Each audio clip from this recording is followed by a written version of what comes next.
Kagulat World, hindi pa man nakararating si Alexandra Ayala sa Toronto, nagpakita na agad ang kanyang pangalan ng napakalaking hatak. Opisyal nang nakatakda ang unang laban niya sa National Bank Open sa Wednesday night session, August 5th, sa Sobeys Stadium, at ang mismong ticket page ng torneo ay nagpapakitang sold out na ang session. Yan ang malinaw na ebidensya na hindi na lamang basta rising star si Alex. Isa na siyang tunay na crowd magnet sa international tennis. Bilang number 25 seed, may first round bye si Alex at diretso siya sa second round. Hihintayin niya ang mananalo sa pagitan ni Alicia Parks at isang qualifier. Kapag nanalo si Alex, posibleng sumunod agad ang isang blockbuster third-round meeting laban kay reigning Wimbledon champion Linda Noskova. Kaya mula unang laban pa lamang, mabigat na agad ang stakes. Mas lalong uminit ang usapan online nang sabihin ng tennis journalists at fan accounts na ang Wednesday night session ay naubos dahil sa demand para kay Alex. May lumutang pang claim na si Serena Williams lamang umano ang nakagawa ng ganitong klaseng ticket pull sa nakaraang 2 dekada. Mahalaga lamang linawin, hindi iyon opisyal na record mula Tennis Canada at kasama rin sa session ang home favorite na si Leylah Fernandez. Pero isang bagay ang hindi may tatanggi, sold out ang gabing tampok ang pangalan ni Alex. At mas kahanga-hanga ang teaming nito dahil nasa Washington pa siya kung saan nasuspinde hanggang Monday ang final nila ni Jessica Pegula. Mula championship battle, diretsong biyahe at mabilisang recovery bago ang Toronto. Kaya hindi lamang laban ang hinihintay ng Canada, hinihintay nila ang pagdating ng Alexandra Ayala phenomenon. Mga kababayan, ang pinakamalaking kwento rito ay hindi lamang ang salitang sold out. Ang mas mahalaga ay kung paano nangyari ito bago pa man tumapak si Alex sa court ng Sobeys Stadium. Ang National Bank Open mismo, ang nag-post na si Alex ay nakataktang maglaro sa Wednesday night session ng August 5th. Sa official single session ticket page, ang gabing iyon ay nakalagay ng sold out. Hindi ito simpleng screenshot mula sa fan page at hindi rin haka-haka lamang. Makikita ang status sa mismong ticketing page ng torneo. Pero para maging patas at eksakto, hindi natin dapat sabihing si Alex lamang ang dahilan ng bawat ticket na nabenta. Ang Wednesday night program ay itinakdang tampukan din ng Canadian star na si Leylah Fernandez. At hindi naglabas ang organizers ng breakdown kung ilang ticket ang direktang naibenta dahil kay Alex. Gayunman, kapansin-pansin na ang official promotional post ng National Bank Open ay partikular na sumagot sa tanong ng fans kung kailan maglalaro si Alex. Pagkatapos nito, mabilis na kumalat sa tennis social media ang balitang sold out na ang session. Dito natin makikita ang bagong antas ng kasikatan ni Alex.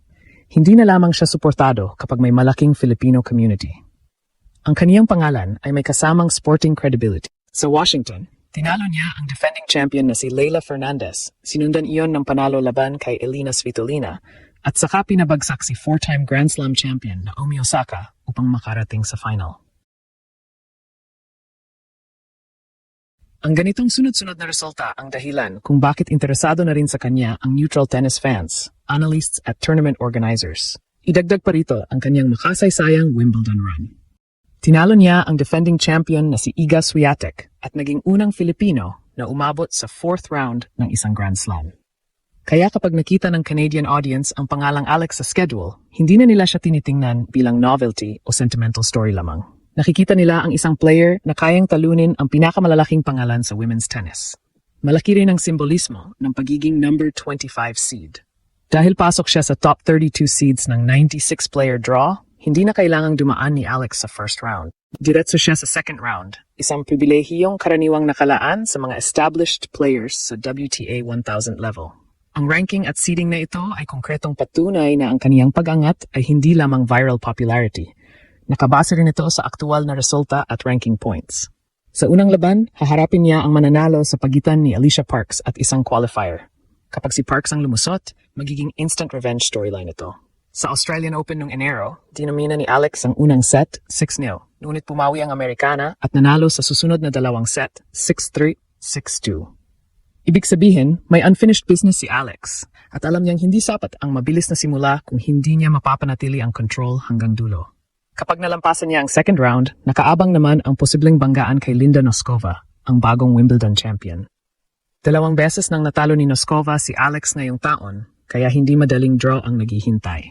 Ngunit ito rin ang dahilan kung bakit excited ang Toronto. Ang sold-out crowd ay hindi lamang pupunta para mag-cheer. Pupunta sila dahil naniniwala silang may posibilidad na makakita ng isa na namang malaking Alex upset. Ito ang tunay na kahulugan ng Alexandra Ayala phenomenon. Kapag ang isang 21-year-old Filipina ay tampok sa isang sold-out session ng isa sa pinakamalaking WTA tournaments bago pa siya dumating sa lungsod, hindi na iyon maliit na kuwento. Iyon ay senyales na nagbabago na ang market, ang audience at ang tingin ng tennis world sa kanya. At may isang malaking hamon na hindi dapat matabunan ng hype, pagod at napakaikling turnaround. Sa pinakahuling opisyal na update, ang Washington final ni na Alex at Jessica Pegula ay nasuspinde hanggang Monday dahil sa ulan. Nakuha ni Pegula ang first set, 6-4, habang nangunguna si Alex 2-1 sa second set nang ihinto ang laro. Ibig sabihin, kailangan pa munang tapusin ni Alex ang pinakamalaking final ng kanyang career bago siya makapag-focus ng buo sa Toronto. Pagkatapos noon, kailangan niyang bumiyahe, mag-recover, mag-adjust sa bagong venue, at maghanda para sa Wednesday night match. May first round bye siya, kaya malaking tulong ang isang dagdag na araw. Pero hindi nito automatikong binubura ang physical at emotional load ng isang championship match. Ang tanong ay hindi lamang kung kaya niyang manalo sa Toronto. Ang tanong ay kung gaano kabilis makababa ang adrenaline, makakabawi ang katawan at makabalik ang isip sa zero. Kapag si Alicia Parks ang maging kalaban, magiging delikado ang matchup dahil sa lakas ng serve at first strike tennis ng Amerikana. Naranasan na ni Alex sa Australian Open kung paano kayang bumaligtad ni Parks matapos mabagel sa opening set. Para makaganti, kailangang mas matatag ang second serve ni Alex, mas agresibo ang return positioning, at mas disiplinado ang shot selection kapag nakalamang. Hindi pwedeng umasa lamang sa crowd energy. Kung qualifier naman ang makalusot, hindi rin iyon dapat maliitin. Ang qualifier ay may competitive matches na sa venue at maaaring masanay na sa court speed at kondisyon. Samantalang si Alex ay manggagaling sa isang rain-delayed final at mabilisang biyahe. Kaya ang unang ilang games sa Toronto ay magiging napakahalaga para mahanap niya agad ang teaming. Sa social media, ramdam na ramdam ang excitement. May mga fan posts na nagsabing kakaunti na lamang ang ticket bago tuluyang maubos. Habang prominent tennis accounts tulad Nina, Jose Morgado at Tennis Connected ay nag-attribute ng sold-out Wednesday night sa pangalan ni Alex. May claim pa silang bihira itong mangyari at inihambing ang kanyang ticket pull kay Serena Williams. Pero dapat manatiling maingat, wala pang inilalabas na official Tennis Canada data na nagpapatunay sa eksaktong historical comparison. Gayunpaman, hindi kailangan ng exaggerated record para kilalanin ang tagumpay. Ang official fact ay sapat ng malakas, sold out ang session na kinaroroonan ng tournament opener ni Alex.